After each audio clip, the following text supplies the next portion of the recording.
헤이안 시대, 가마쿠라 막부, 무로마치. 일본 말도 길어서 헷갈려 죽겠는데 이런 거 외울 때 좀 힘드시지 않으셨나요?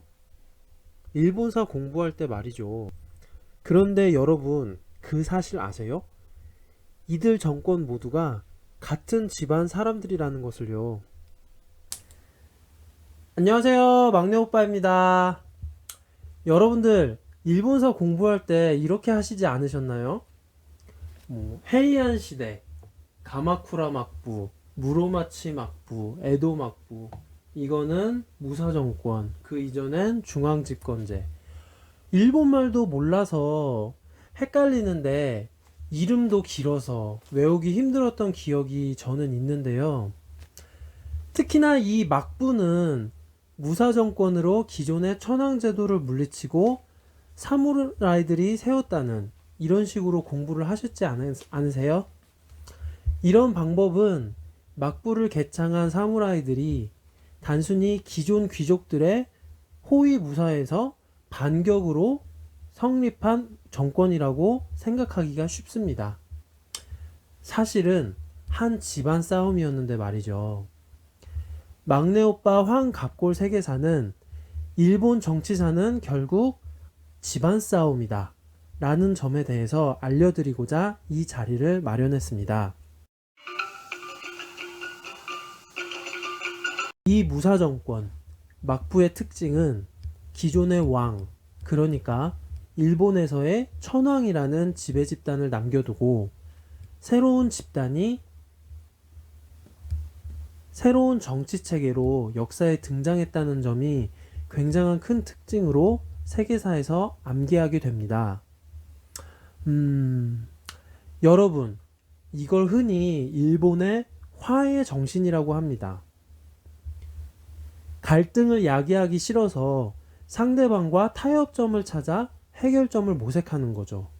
그렇기 때문에 새로운 지배계층들은 예전의 지배계층을 남겨두는 화해 정신이 일본 특유의 정신이다. 이런 식으로 우리는 암기하게 되는데요. 그런데 말입니다. 사실 그럴 수밖에 없는 구조인 것이에요. 사실 일본 역사는 그냥 집안 싸움이거든요. 무슨 소리냐고요? 오늘은 이래저래 어려워 보이는 일본 역사 암기에 조금 도움이 되시라고 여러분들에게 좀 더 흥미있게 막부제도에 대해서 설명해 드리겠습니다.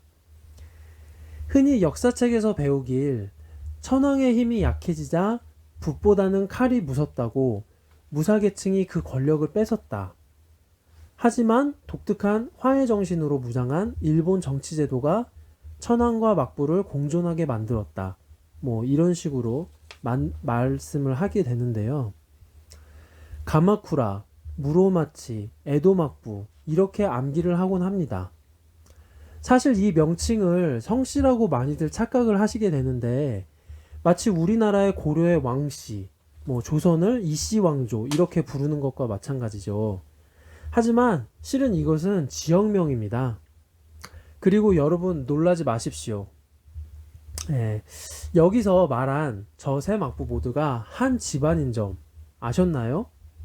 실제로 세 막부 모두 중국이나 우리나라에 보내는 외교 문서에는 모두들 자신의 성씨를 이렇게 지칭합니다.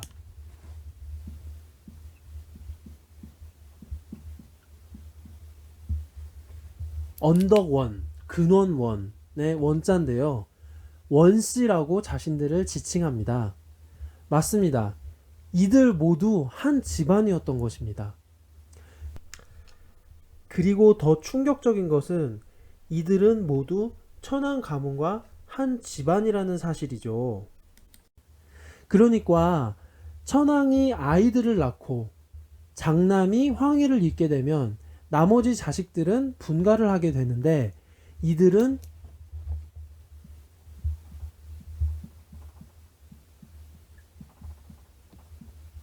공가라고 하게 돼서 귀족계층이 됩니다.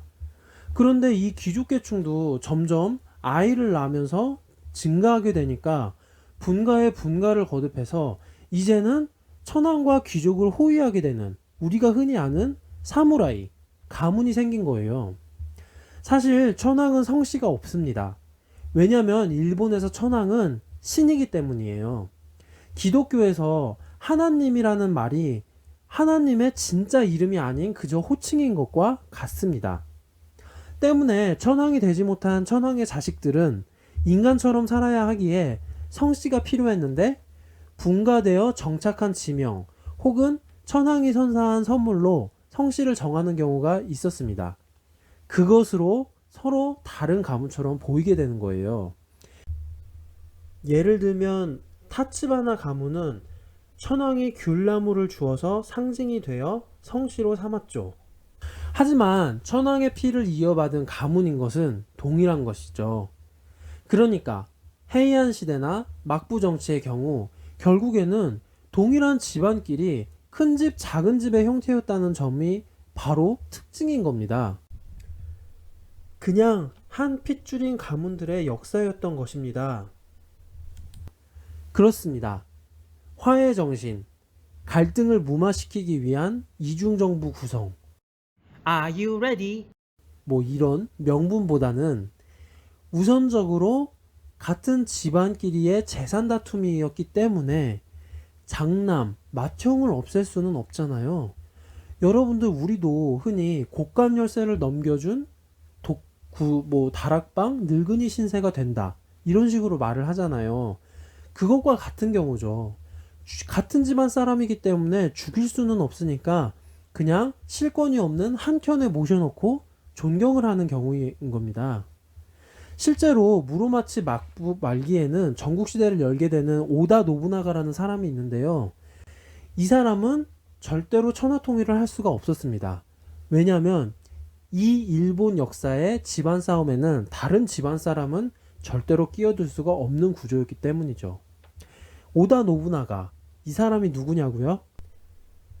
여러분들에게 익숙한 일본의 독특한 성곽 구조를 창시하고 혼란의 전국시대를 통일할 뻔한 했던 인물인데요. 무로마치 막부 말기 전국시대를 종료하고 통일할 뻔했던 오다 노부나가. 하지만 오다 노부나가는 결국 천하통일을 하지 못하고 부하에게 배신당하며 암살당했습니다.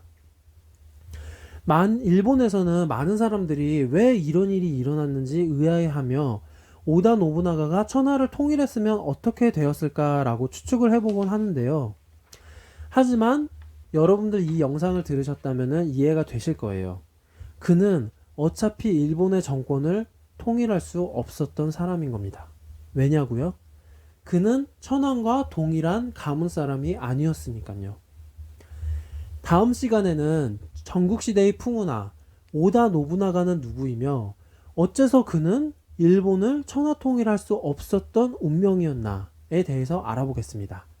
이는 우리나라 역사와도 많은 관련이 있기에 동아시아나 세계사를 배우시는 분이라면 알아두는 것이 유용할 것이라고 생각이 드네요.